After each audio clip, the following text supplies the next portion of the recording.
அறத்தின் வழி நின்று வழிபடுத்த இனத்திற்கான ஒரு ஊடகம் வள்ளுவம். சப்ஸ்கிரைப் செய்து உறுதுணையாகுங்கள், பொருளாதாரம் கொடுத்து பெருந்துணையாகுங்கள்.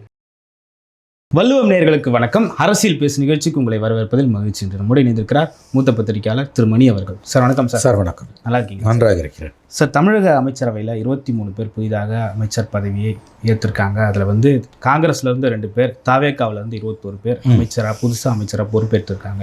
எப்படி பார்க்குறீங்க புதிய அமைச்சரவை? மிக முக்கியமான நிகழ்வு இது தமிழக அரசியலில். 59 ஆண்டுகள் கழித்து காங்கிரஸ் கட்சி அமைச்சரவையில் இடம்பெறுகிறது. கிட்டத்தட்ட 74 ஆண்டுகள் கழித்து, அதாவது 48 ப்ளஸ் ஒரு 26 எவ்வளோ, 58, 68, 74 ஆண்டுகள் கழித்து தமிழ்நாட்டில் முதன்முறையாக கூட்டணி அரசு அமைகிறது. நீங்கள் முதல்ல கவனிக்க வேண்டிய விஷயம் இதுதான். தமிழ்நாட்டில் ஒரு கூட்டணி ஆட்சி அமைந்திருக்கிறது. 1967 திராவிட முன்னேற்ற கழகம் ஆட்சியை கைப்பற்றிய பிறகு ஒரு கட்சி ஆட்சி முறையில் தான் தமிழகம் இருந்து வந்தது. இன்றைக்கு அது அடியோடு மாறி இருக்கிறது. காங்கிரஸ் கட்சி உள்ளே போனதன் காரணமாக அமைச்சரவைக்கு உள்ளே போனதாக கூட்டணி ஆட்சி முதன்முறையாக தமிழ்நாட்டில் மலர்ந்திருக்கிறது. இனி வரும் காலங்களுக்கான கட்டியங்கூறும் நிகழ்வாகத்தான் நாம் இதை பார்க்க வேண்டும். ஆகவே கூட்டணி ஆட்சி, தமிழ்நாட்டில் கூட்டணி ஆட்சி மலர்ந்திருக்கிறது. ஏன்னா முதல் பதவியேற்பு விழாவில் அவங்க 9 பேர் மட்டும்தான், முதலமைச்சர் விஜய் உட்பட 9 பேர் தாவேக்காவிலேருந்து பதவி ஏற்றுக்கிட்டாங்க. இன்றைக்கு 23 பேரில் 2 பேர் காங்கிரஸ்லேருந்து அமைச்சர்களாக பொறுப்பேற்றிருக்கிறார்கள். நாம் முக்கியமாக கவனிக்க வேண்டிய நிகழ்வு இது. கூட்டணி ஆட்சி யுகத்துக்குள் தமிழகம் நுழைந்திருக்கிறது. அடுத்த 20 ஆண்டுகளுக்கு, என்னை பொறுத்தவரையில் நான் உறுதியாக சொல்வேன், குறைந்தது அடுத்த 20 ஆண்டுகளுக்கு தமிழ்நாட்டில் கூட்டணி ஆட்சி தான் நிலவும். அது திமுக தலைமையில் இருக்கலாம், தாவேகா தலைமையில் இருக்கலாம், அல்லது அண்ணா திமுக தலைமையில் இருக்கலாம், அல்லது புதியதாக வரக்கூடிய ஒரு கட்சியின் தலைமையிலானதாக கூட இருக்கலாம். ஆனால் கூட்டணி யுகத்திற்குள், கூட்டணி ஆட்சி எனும் யுகத்துக்குள் தமிழகம் நுழைந்து விட்டது. இன்றைய பதவியேற்பில் இருந்து நாம் முதலில் கற்றுக்கொள்ள வேண்டிய பாடம் என்பது இதுதான். ஓகே சார், இந்த அமைச்சரவையில் பல்வேறு குளறுபடிகள் இருக்குது, பல்வேறு பிரச்சனைகள் இருக்குதுன்னு சொல்லிட்டு பேசிகிட்டு இருக்காங்க. அந்த 9 அமைச்சர்கள்லேயே பல பிரச்சனைகள் இருக்குது. கல்வித்துறைக்கு ராஜ்மோகன் போடுறது பெரிய சிக்கல்னு சொல்லிட்டு பேசியிருந்தாங்க. இப்போ இந்த அமைச்சரவையில் பெண்களுக்கு 4 பேர் கொடுத்துருக்காங்க. அது இல்லாமல் பட்டியலினத்தருக்கு கணிசமான இடங்கள் கொடுத்துருக்காங்க. இஸ்லாமியர் ஒருத்தர் கொடுத்துருக்காங்க. அதெல்லாம் எப்படி பார்க்கலாம், எப்படி பேசுபொருள் ஆக போகுதுனால? இல்லை, என்ன இப்போ ராஜ்மோகனுக்கு பள்ளி கல்வித்துறை கொடுத்ததில் உங்களுக்கு என்ன பிரச்சனை? இல்லை, அதில் அஃபிடவிட்டில் போலி சான்றிதழ் இருக்குது, நிரூபிக்க சொல்லுங்கள். அப்படி யாராவது அது உண்மையிலே அது போலி சான்றிதழ்னு குற்றச்சாட்டு வச்சாங்கன்னா நீங்கள் தாராளமாக நீதிமன்றங்களுக்கு போகலாம். இந்த வாட்ஸ்அப் யூனிவர்சிட்டியில் பேசிகிட்டு இருப்பது என்பது அபத்தமானது. உண்மையிலேயே அவங்க தகவல்களை தவறாக சொல்லியிருக்கிறார்கள் என்று யாராவது கருதுவார்களே ஆனால் அவரிடம் ஆதாரம் இருந்தால் அவர்கள் தாராளமாக நீதிமன்றத்தை அணுகலாம். அப்படி இல்லாமல் வாட்ஸ்அப்பில் யாரோ வாந்தி எடுப்பதை மறுவாந்தி எடுத்துகிட்டு நாம் பேச முடியாது. தவறு யார் செய்திருந்தாலும் தவறு தான், அதில் எந்த மாற்று கருத்தும் இடமில்லை. ஆனால் அப்படிப்பட்ட தவறுகளை யாராவது செய்திருந்தால் குறை சொல்லுபவர்கள் ஆதாரங்களுடன், அதுவும் ஒரு தேர்ந்தெடுக்கப்பட்ட மக்கள் பிரதிநிதிக்கு எதிராக நீங்கள் குறை சொல்லுகிறீர்கள் என்றால், நான் என்ன சொல்கிறேன், அவங்க தப்பு பண்ணலைன்றதுக்கான எந்த உத்தரவாதமும் என்கிட்ட இல்லை. நீங்கள் அப்படி அவங்க தப்பு பண்ணுறீங்கன்னு சொல்கிறீங்க, நீங்கள் என்ன அவங்கள சொல்லலை, யாராவது சொல்கிறாங்கன்னா அவங்க தகுந்த ஆதாரங்கள் இருப்பேன்னு அவங்க தாராளமாக இப்போ நீதிமன்றங்களை நாடலாம். நீதிமன்றங்களை நாடாமல் வாட்ஸ்அப்பில் வாந்தி எடுத்துகிட்டு அதை மறுபடியும் மறுவாந்தி எடுப்பது என்பது அபத்தமானது. அதுக்கு பதில் சொல்ல வேண்டிய அவசியமும் கிடையாது. ஓகே சார், பெண்கள் 4 பேருக்கு கொடுத்துருக்காங்க, இஸ்லாமியர் ஒருத்தர் கொடுத்துருக்காங்க. பல மாவட்டங்களில் அமைச்சர் இல்லை, 11 மாவட்டங்களில் அமைச்சர்கள் இல்லை, சென்னையில் மட்டுமே 7 அமைச்சர்கள். நிர்வாக வசதியெல்லாம் எப்படி இருக்க போகுது? இல்லை, இது ஒரு முக்கியமான பாயிண்ட்டு சார். இது நீங்கள் எழுப்பியிருக்கக்கூடியது முக்கியமான கேள்வி. 11 மாவட்டங்களுக்கு பிரதிநிதித்துவம் இல்லை என்பது எனக்கு தெரிந்து, நான் பார்க்கிற வரையில் நான் 91லேருந்து இதை பார்த்து கொண்டிருக்கேன், சரியாக 35 ஆண்டுகளாக. எனக்கு தெரிந்து 11 மாவட்டங்கள். இப்போ நீங்கள் தமிழகத்தில் மொத்தம் எத்தனை மாவட்டம்? 38 மாவட்டமா? 38 சார் 11ன்னா எவ்வளோ % வருது உங்களுக்கு? 20% இருக்குமா? 20%க்கு மேலே 25%, 4ல் 1 பங்கு குறைந்தபட்சமாக. 4ல் 1 பங்கு மாவட்டங்களுக்கு பிரதிநிதித்துவம் இல்லை என்பது ஒரு டிஸ்டர்பிங் ஃபேக்டர். அதாவது நமக்கு சங்கடத்தை உண்டாக்கக்கூடிய ஒரு நிகழ்வு. இது ஒரு பிரச்சனை. நான் ஒன்று ஒப்புக்கொள்கிறேன். நீங்கள் ஏதோ ஓரிரு மாவட்டங்களுக்கு பிரதிநிதித்துவம் இல்லை என்றால் பரவாயில்ல, 11 மாவட்டங்களுக்கு என்னும் பொழுது ஆங்கிலத்தில் சொன்னால் இட்ஸ் ரியலி டிஸ்டர்பிங். எந்தெந்த மாவட்டங்கள்னு சொல்ல முடியுமா சார்? நீலகிரி, தென்காசி, நெல்லை, தேனி, திண்டுக்கல், திருவள்ளூர், திருவண்ணாமலை, வேலூர், விழுப்புரம், கள்ளக்குறிச்சி, திருப்பத்தூர், அரியலூர், மயிலாடுதுறை போன்ற மாவட்டங்களுக்கு. சார் இது சீரியஸ் இஷ்யூ சார். நிச்சயமாக 11 மாவட்டங்கள், அதில் முக்கியமான மாவட்டங்கள்லாம் இருக்கின்றன. திண்டுக்கல் போன்ற மாவட்டங்கள்லாம் தொழில்துறையில் இருக்கக்கூடிய மாவட்டங்கள் தான். இந்த மாவட்டங்கள்லாம் நீங்கள் பிரதிநிதித்துவம் இல்லை என்பது கண்டிப்பாக கவனிக்க வேண்டிய விஷயம். நான் அறிந்த வரையில் இப்படி ஒரு சூழல் அமைந்ததில்லை. பார்க்கலாம் அவங்க இது எப்படி அரசு இதுக்கு ரியாக்ட் பண்ணுது, முதலமைச்சர் ஜோசப் விஜய் எப்படி இதுக்கு ரியாக்ட் பண்ணுறார், வரும் காலங்களில் இதற்கான ரெமெடி ஏதாவது இருக்கா என்னன்றதெல்லாம் நம்ம பார்க்கலாம். பட் இது ஒரு சீரியஸ் இஷ்யூ என்பதை நான் ஒப்புக்கொள்கிறேன். ஓகே சார், சென்னையில் 7 அமைச்சர், இந்த 7 அமைச்சர் சென்னையில் தேவையா? அதுதான் தம்பி, அதுதான் இப்போ நான் சொல்கிறேனே, இது இது இது ஏற்புடையது அல்ல. நிச்சயமாக இது தவறு தான். நீங்கள் மறுபடியும் சொல்லுகிறேன், ஓரிரு மாவட்டங்களுக்கு பிரதிநிதித்துவம் இல்லைன்னா அதை நம்மால் புரிந்து கொள்ள முடியும். ஒரு 3 மாவட்டத்துக்கு இல்லைனா கூட புரிஞ்சுக்கலாம். 11 மாவட்டங்கள் என்பதெல்லாம் ஏற்புடையது கிடையாது. இந்த 11 மாவட்டங்களே உங்களுக்கு பெரிய அளவில் வெற்றி கிடைக்கவில்லை இல்லையா? அப்படிப்பட்ட மாவட்டங்களாக நாம் எடுத்துக்கொள்ளலாம். ஆகவே இது சரியல்ல. அதே மாதிரி ஒரே சென்னைக்கு மட்டும் தூக்கின்னு போய் நீங்கள் 7 பேருக்கு கொடுத்தது என்பது இந்த சமச்சீரற்ற ஒரு சூழலை உருவாக்கி இருக்கிறது. நிச்சயமாக இது ஒரு கவலை தரும் நிகழ்வு தான், மாற்று கருத்துக்கு இடமில்லை. அவர் எப்படி சமாளிக்க போகிறார் முதலமைச்சர்னு எனக்கு தெரியல. ஓகே சார், சமூக ஊடகங்களில் பிரபலமாக இருக்கிறவர்களுக்கு, தாவேக்காவுடைய பேச்சாளர்களுக்கு முக்கியத்துவம் கொடுத்து அமைச்சர் பதவி வழங்கப்பட்டிருக்கிறது. இதையும் நம்ம எப்படி சார்? அதில் தப்பு இல்லை சார். ஏன்னா ஒரு அமைச்சர் ஆக்குவது, அமைச்சர் ஆக்காமல் இருப்பது என்பது முதலமைச்சரின் தனி உரிமை. ஆங்கிலத்தில் சொல்கிறோன்னா சீஃப் மினிஸ்டர்ஸ் ப்ரெரோகேட்டிவ். மத்தியில் பிரதமரோட தனி உரிமை, மாநிலத்தில் முதலமைச்சரின் தனி உரிமை. அதை நம்ம கேள்வி கேட்க முடியாது. நிச்சயமாக கேள்வி உச்சநீதிமன்றம் கூட கேட்க முடியாது. அவங்களுக்கு அடிப்படையில் எம்எல்ஏவாக இருக்காங்க அப்படின்னா அவங்க முதலமைச்சர், அவங்க அமைச்சராவதை யாராலையும் தடுக்க முடியாது. அதனால் அதை நம்ம கொஸ்டின் பண்ண முடியாது. ரெண்டாவது, சமூக வலைதளங்களில் பேசுகிறது ஒன்று மட்டுமே தகுதின்னு வச்சு அவர் கொடுத்தாரா, இல்லை வேறு அவங்களுக்கு தகுதி இருப்பது அறிந்து கொடுத்தாரா நமக்கு தெரியாது. இப்போ தான் வந்திருக்காங்க, கொஞ்சம் வாய்ப்பு கொடுங்க. ஒரு குறைஞ்சது ஒரு 6 மாதமாவது டைம் கொடுங்க. அவங்களுடைய செயல்பாடுகள் பர்ஃபார்மன்ஸை வச்சு நம்ம முடிவு பண்ணலாம். அதுக்கு முன்னாலேயே அவங்க வெறும் சமூக வலைதளங்களில் இயங்கினவங்கன்ற காரணத்துக்காக ஒதுக்கி தள்ளுவது என்பது சரியாக இருக்காது. ஆகவே அதை ஒரு குறைபாடாக சொல்ல வேண்டிய அவசியம் இல்லை. மறுபடியும் சொல்லுகிறேன், யார் மந்திரி யார் எந்திரி என்பது முதலமைச்சரோட தனி உரிமை. அதை யாரும் உச்சநீதிமன்றம் உட்பட கேள்வி எழுப்ப முடியாது. ஓகே சார், இந்த பதவி பிரமாண நிகழ்விலையும் தமிழ்த்தாய் வாழ்த்து 3வது இடத்துக்கு தள்ளப்பட்டிருக்கு. அது மீண்டும் விமர்சனத்தை ஏற்படுத்தியிருக்கு. சார், இது ஒரு பெரிய பிரச்சனை சார். இது மத்திய அரசாங்கத்தோட ஆணை. பிப்ரவரி மாதம் மத்திய அரசு பிறப்பித்த மத்திய உள்துறை அமைச்சகத்தோட ஆணையின்படி குடியரசுத் தலைவர், குடியரசு துணைத் தலைவர், பிரதமர், ஆளுநர் இவர்கள் கலந்து கொள்ளக்கூடிய நிகழ்ச்சிகளில் நாடு முழுவதும் முதல்ல தமிழ்த்தாய் வாழ்த்து, அதன் பிறகு தேசிய கீதம், அதன் பிறகு தான் அந்தந்த மாநிலங்களோட பாடல் என்று தெளிவாக சொல்லிட்டாங்க. இன்ஃபேக்ட் இந்த ஆளுநர், பொறுப்பாளுநராக இருக்கக்கூடிய ஆர்லேக்கர், பிப்ரவரி மாதம் என்று நினைக்கிறேன், அவர் தற்காலிக ஆளுநராக பொறுப்பேற்ற பொழுது அன்றைய முதலமைச்சர் மு.க. ஸ்டாலின் கலந்து கொண்ட பொழுதும் இதே நடைமுறை தான் கைப்பற்றப்பட்டது. இதே நடைமுறை தான் பின்பற்றப்பட்டது. முதல்ல வந்தே மாதரம், அப்புறம் தேசிய கீதம், அப்புறம் தான் தமிழ்த்தாய் வாழ்த்து. அப்போ யாருமே வாயை திறக்கல. இன்றைக்கி அப்படியே பொங்கி அழக்கூடிய மானஸ்தர்கள் யாருமே அப்போ பெருசாக ஒன்றும் ரியாக்டிவ். இன்ஃபேக்ட் அது ஒரு சின்ன செய்தியாக கூட ஒரு சின்ன செய்தியாக கூட வரல. அதாவது நான் என்ன சொல்ல வரேன்னா இன்றைக்கி முதலமைச்சராக ஸ்டாலின் இருந்தாலும் இதான் நடக்கும். வேணால் ஒன்று பண்ணலாம். இவங்க சட்டமன்றத்துக்குள்ளே இப்போ ஆளுநர் வராரு, அடுத்த மாதம் வராரு. அடுத்த மாதம் வரும்போது சட்டமன்றத்துக்குள்ளே வரும்பொழுது அப்போ இவங்க தமிழ்த்தாய் வாழ்த்தை முதல்ல போட்டுட்டு, ஏன்னா அது இவங்க கட்டுப்பாட்டில் இருக்குது சட்டமன்றம். அப்போ இவங்க தமிழ்த்தாய் வாழ்த்தை போட்டுட்டு அதுக்கு பிறகு இவங்க வந்தே மாதரத்தை பாடினாங்கன்னா ஓகே, இவங்களுக்கு முதுகெலும்பு இருக்குது, துணிச்சல் இருக்குது, நம்ம எடுத்துக்கலாம். உண்மையான பரீட்சை டெஸ்ட் விஜய் அரசாங்கத்துக்கு, ஜோசப் விஜய் அரசுக்குது. அடுத்த மாதம் ஆளுநர் உரையுடன் சட்டமன்றம் துவங்கும் பொழுது தான் இருக்குது. அப்போ இவங்க தமிழ்த்தாய் வாழ்த்தை முதல்ல போட்டாங்கன்னா கண்டிப்பாக இவங்க விழித்து கொண்டார்கள் அர்த்தம். இல்லை அப்பையும் கவர்னர் வராரு, கவர்னர் வரும்போது கவர்னர் சொல்லிட்டாருன்னு இவங்க வந்தே மாதரத்தை போட்டாங்கன்னா சட்டசபையில் அன்றைக்கி பிரச்சனையாகும். திமுக கண்டிப்பாக அன்றைக்கி பிரச்சனை பண்ணுவாங்க, தகராறு பண்ணுவாங்க. ஸோ விஜய் அவர் கட்டுப்பாட்டுக்குள்ளே இருக்க இடங்களில், மாநில அரசின் கட்டுப்பாட்டுக்குள்ளே இருக்க இடங்களில் அவர் தமிழ்த்தாய் வாழ்த்தை முதலில் போட்டார்னா இந்த பிரச்சனையை சமாளிச்சிடலாம். இல்லை இப்போ சட்டசபைக்கு கவர்னர் வரும்போதும் இவங்க தமிழ்த்தாய் வாழ்த்தை போடாமல் வந்தே மாதரத்தை போட்டாங்கன்னா அப்போ விஜய் அரசு, ஜோசப் விஜய் அரசு மோடி அரசிடம் அடிபணிகிறது என்ற அர்த்தம் ஆகிடும். ஏன்னா இந்த கவர்னர் கலந்துக்கிற ஃபங்க்ஷன் ப்ளஸ் ஆளுநர் மாளிகை என்பது கவர்னர் கட்டுப்பாட்டில் இருப்பது.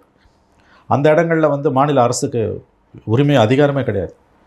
அடுத்த மாதம் சட்டமன்றத்துக்குள்ளே வரும்போது தமிழ்த்தாய் வாழ்த்தை விஜய் இசைக்க செய்தால் அவர் சுதாரித்து கொண்டார் என்ற அர்த்தம்.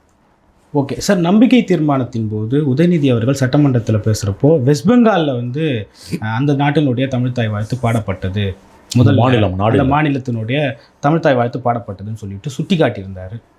அதைத்தான் இது அது எந்த ஃபுல் டீட்டெயில் தெரியல. அது ஒரு நல்ல பாயிண்ட். அதை யாரும் அதுக்கு மேற்கொண்டு எடுத்துகிட்டு போகல. அப்படி பார்த்தீங்கன்னா கூட அங்கே பிஜேபி அரசு வேஷம் போட்டு இருக்குது. அங்கே பேசுனாங்கன்னா பிரச்சனை வரும். இப்போ கவர்னர் பதவியேற்பு விழாலையும் இன்றைக்கி ராஜ்பவன்லேயும் நடந்தது வந்து முழுக்க முழுக்க கவர்னர் கட்டுப்பாட்டில் இருப்பது.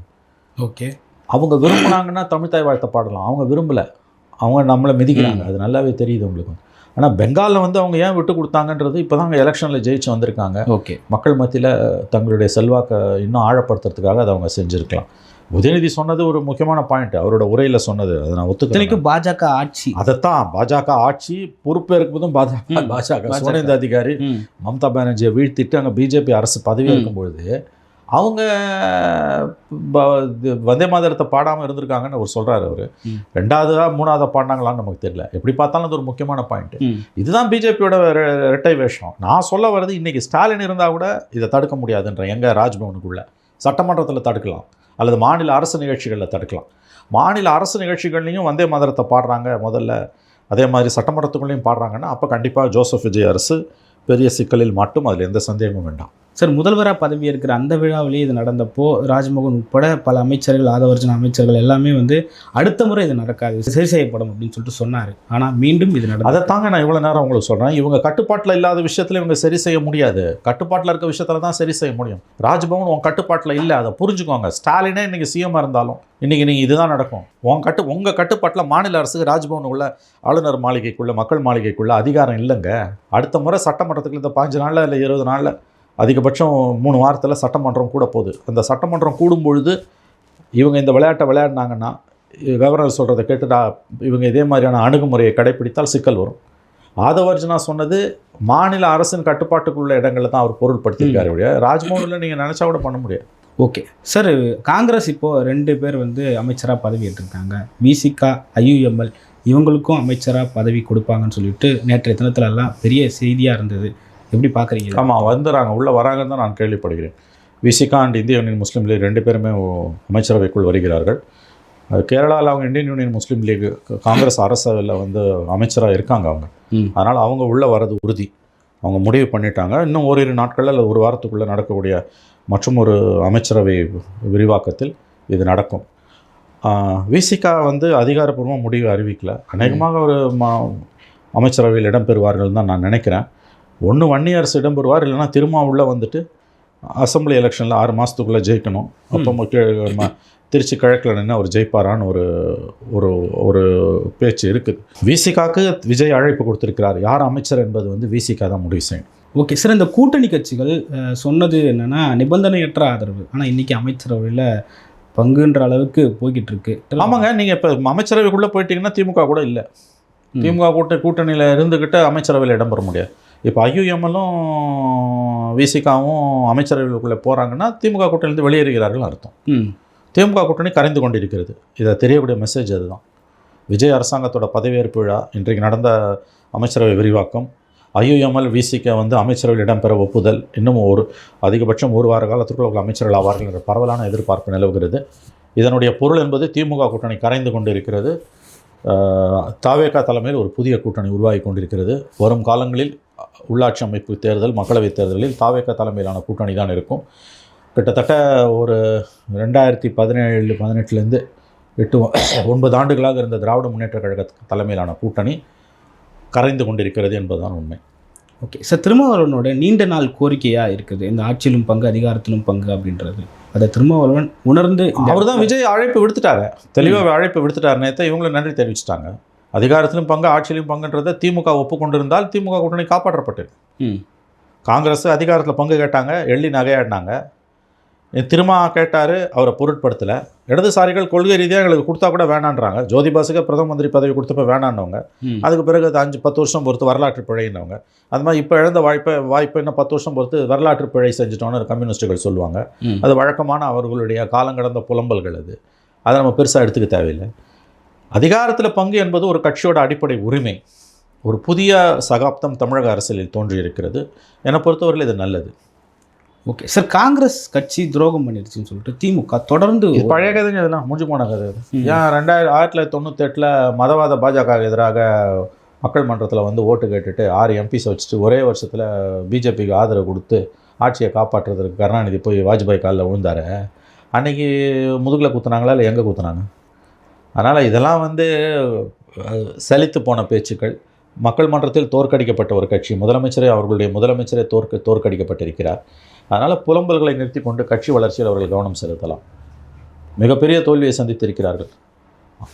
அவர்களுடைய முதலமைச்சரே தோற்கடிக்கப்பட்டிருக்கிறார். அதிலிருந்து பாடம் கற்காமல் அவர்கள் இன்ஸ்டாவில் மக்களை ஏமாற்றி ஜெயிச்சிட்டாங்க, சினிமா கவர்ச்சி, முதுகில் குத்திட்டான், அங்கே குத்திட்டான், இங்கே குத்திட்டான்றதெல்லாம் வந்து தேவையற்ற பேச்சு, பொருளற்ற பேச்சு. ஜெயிச்சியா ஜெயிக்கலையான்றது மட்டும்தான். நீங்கள் குத்துனீங்களே, கோடானு கோடி மக்களை ஏமாற்றி 1 கோடி மதவாதத்துக்கு எதிரான 1 கோடி கையெழுத்தை மார்ச் 1, 1999 லயலா காலேஜில் துவக்கி வச்சு நான் கலந்து கொண்ட நிகழ்ச்சி அது எனக்கு நன்றாக நினைவு இருக்கிறது. நீங்கள் பிறந்தீங்களான்னு தெரியாது. அது பண்ணிவிட்டு 48வது நாள் போய் பிஜேபி கூட்டணியில் சேர்ந்து ஓட்டு போட்டார் கலைஞர். அதுக்கப்புறம் பிஜேபியோட 4.5 வருஷம் அதிகாரத்தில் இருந்தாங்க. குஜராத் இனப்படுகொலை உச்சத்தில் இருக்கும்போது மோடிக்கு சர்டிஃபிகேட் கொடுத்த ஒரு கலைஞர். அகமதாபாத் நகரில் வந்து மோடியை ஆதரித்து ஒரு பக்கம் உச்சபட்சமாக முஸ்லீம்கள் வெட்டி கொல்லப்பட்டு கொண்டிருக்கக்கூடிய சூழலில், எரித்து கொல்லப்பட்ட சூழலில் முஸ்லீம்களுடைய ப்ராப்பர்ட்டிஸ், முஸ்லீம் பெண்கள், குழந்தைகள் கொல்லப்பட்டு கொண்டிருந்த, தடையற்று எந்த விதமான ஒரு தடையும் இல்லாமல் அப்படுகொலைகள் அரங்கேறி கொண்டிருந்த காலகட்டத்தில், இனப்படுகொலைகள் அரங்கேறி கொண்டிருந்த காலகட்டத்தில் அகமதாபாத் நகரில் அன்றைய என்டிஏ கன்வீனர் ஜார்ஜ் பெர்னாண்டஸ் தலைமையில் முதலமைச்சர் நரேந்திர மோடி ஆதரித்து அவரை ஆதரித்து எடுக்கப்பட்ட ஊர்வலத்தில், அகமதாபாத் நகரில் முன்னணியில் ஜார்ஜ் பெர்னாண்டஸ் தலைமையில் நடந்த முன்னணியில் ஊர்வலத்தில் கலந்து கொண்டவர்கள் நம்முடைய வைகோவும் திமுகவின் எஸ்எஸ் பழனிமாணிக்கம். இது இவருடைய வரலாறு. அதனால் முதுகில் குத்திட்டான், அங்கே குத்திட்டான், இங்கே குத்திட்டான்ற பேச்செல்லாம் வந்து தேவையற்ற பேச்சுக்கள். தோல்வியை தாங்க முடியவில்லை, அதனால தான் இப்படிப்பட்ட பேச்சுக்கள். ஓகே சார், இந்த கூட்டணி ஆட்சி இத்தனை நாளைக்கு தான் இருக்கும், 6 மாதம் 1 வருஷம் அப்படின்னு பேசுகிறாங்க. 5 ஆண்டுகள் நீடிக்குமா இந்த கூட்டணி ஆட்சி? அதுதான் ஜோசியக்காரன் இல்லை. தனி மெஜாரிட்டி இல்லாத எந்த ஒரு அரசின் ஆயுளுமே விமர்சனத்துக்கு உள்ளாவது எஸ், அது ஒதுக்கி தள்ள முடியாத பேச்சு. இந்த அரசின் ஆயுள் 5 ஆண்டுகளா இல்லையான்னு எனக்கு தெரியாது. அது 5 வருஷமும் இருக்கலாம், 6 மாதத்தில் கவுரலாம், இல்லை 2 வருஷத்தில் கவுரலாம், இல்லை பார்லிமெண்ட் எலெக்ஷன் வரும்போது கவுரலாம், அல்லது கவுராம 5 வருஷமும் இருக்கலாம், எனக்கு தெரியாது. அதனால் இந்த கேள்விக்கு என்னுடைய பதில் தெரியாது. ஓகே சார், ஆனால் முதல்வரும் சொல்லியிருக்காரு 6 மாதம் நேரம் கொடுப்போம் அப்படின்னு சொல்லியிருக்காரு. பல பிரபலங்களும் சொல்கிறாங்க 1 வருஷம் நேரம் கொடுங்க. முதலமைச்சர், முன்னாள் முதல்வர் ஸ்டாலின் அவர்கள் சொல்லியிருக்காரு 6 மாதம் நேரம் கொடுக்கலாம் அப்படின்னு. பலரும் சொல்கிறாங்க 1 வருஷம் நேரம் கொடுக்கலான்னு. அதற்கு பிறகு பெரிய எனக்கு தெரியாதுங்க. நான் சொல்கிறேன்ல, இப்போ இவங்கெல்லாம் வந்து கவுக்க போகிறாங்கன்னு அவங்களே சொல்கிறாங்க 6 மாதம் கொடுப்போன்னு. நீங்கள் யார் சார் டைம் கொடுக்கறதுக்கு? மக்கள் மன்றத்திலிருந்து துடைத்தெறியப்பட்டவர்கள், தூக்கி எறியப்பட்டவர்கள் ஒரு தேர்ந்தெடுக்கப்பட்ட அரசை பார்த்து நாங்கள் 6 மாதம் டைம் கொடுங்க, 6 மாதம் கொடுத்து கவுத்துருவியா? இது என்ன பேச்சு இது? எங்களை தவிர யாரும் ஆளக்கூடாது என்று எண்ணுபவர்களின் பேச்சு தான் இது. அதனால தான் நான் சொல்கிறேன், இவங்களுக்கு தனி மெஜாரிட்டி இல்லை. தனி மெஜாரிட்டி இல்லாத எந்த ஒரு அரசுமே வந்து நீடிக்குமா நீடிக்காதா என்பது மிகப்பெரிய கேள்வி தான். அதில் எனக்கு எந்த விதமான மாற்று கருத்தும் இல்லை. அதனால் இந்த அரசாங்கத்தின் ஆயுள் குறித்து, அது 5 வருஷம், மக்கள் 5 வருஷத்துக்கு ஓட்டு போட்டிருக்காங்க. அதுக்குள்ளே கவிழ்ப்பதற்கு திமுக துடியாய் துடிக்கும். 6 மாதத்தில் கவுக்க முடிஞ்சால் கவுக்கும், இல்லை 6 வாரத்தில் கவுக்க முடிஞ்சாலும் கவுக்கும், இல்லை 1 வருஷத்தில் கவுக்க முடிஞ்சாலும் கவிழ்ப்பார்கள். எந்த விதமான சந்தேகமும் இதில் வேண்டாம். அரசை காப்பாற்றக்கூடிய சாமர்த்தியம் ஜோசப் விஜய்க்கு, முதலமைச்சர் ஜோசப் விஜய்க்கு இருக்கிறதா இல்லையா என்பதை அவர் தான் நிரூபிக்க வேண்டும். அதனால் இந்த அரசின் ஆயுள் குறித்து என்னிடம் கேட்டால் பதில் இல்லை. ஓகே சார், இதெல்லாம் முன்கூட்டியே தெரிஞ்சு தான் கூட்டணி கட்சிகளுக்கு ஓரிரு அமைச்சர்கள் கொடுக்குறாரா விஜய்ன்ற ஒரு கேள்வி. நேச்சுரலி அதில் எந்த சந்தேகம் வேணாம். உங்கள் கேள்வி கரெக்ட். ஏன்னா எப்பயுமே ஒரு அரசுக்கு தனி மெஜாரிட்டி இல்லைன்னா வெளியிலேருந்து ஆதரவு கொடுத்தாங்கன்னா அதுக்கு ஸ்திரத்தன்மை இருக்காது. அதிகாரத்துக்குள்ளே, ஆட்சிக்குள்ளே, அமைச்சரவைக்குள்ளே இடம் கொடுத்தா தான் அதுக்கு ஸ்திரத்தன்மை இருக்கும். அது கரெக்ட். அது ஒரு அரசின் ஸ்திரத்தன்மை என்பது அவர்களுக்கு தனி மெஜாரிட்டி இல்லாத காலத்தில் அமைச்சரவைக்குள் இருந்தால்தான் அது சாத்தியப்படும். அமைச்சரவைக்குள் அவர்கள் வந்து விட்டார்கள். அதனால் இந்த அரசு அதனுடைய ஆயுளை கெட்டிப்படுத்துவதற்காக அமைச்சரவைக்குள் அவர்களை இழுத்து போடுகிறார். அமைச்சரவைக்குள்ளே இருந்தாங்கன்னா ஆதரிப்பவர்கள் அரசுக்கான ஆயுள் வந்து ஓரளவு உறுதிப்படுத்தப்படும். ஓரளவு, மொத்தமாக அதை சொல்ல முடியாது நம்ம. ஓகே சார், பல்வேறு கருத்துக்கள் பகிர்ந்து கொண்டீங்க. மட்டும் நன்றி சார்.